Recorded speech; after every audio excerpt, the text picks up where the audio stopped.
నేను మాట్లాడొచ్చా అంకుల్? హాస్ని ఒక నిమిషం ఉండు. నాన్న నేను వీడు నాకు వద్దు అంకుల్. నేను వెళ్ళిపోతున్నా.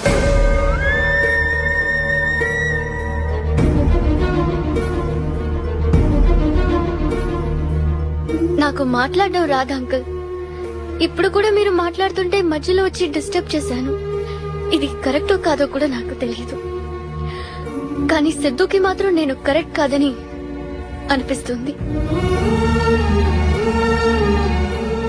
మీరు నన్ను ఇంటికి తీసుకురమ్మన్నప్పుడు 7 రోజుల్లో ఒక మనిషి గురించి ఎలా తెలిసిపోతుందా అనుకున్నాను.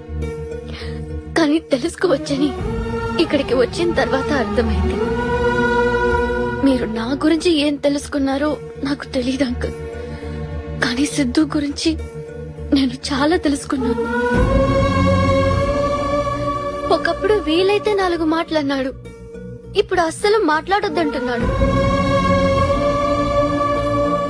ఒకప్పుడు సరదాగా మాట్లాడడానికి ఫోన్ చేసేవాడు. ఇప్పుడు తిట్టడానికి ఫోన్ చేస్తున్నాడు. ఒకప్పుడు నాలో ఏం నచ్చిందన్నాడో ఇప్పుడు అదే నచ్చట్లేదంటున్నాడు.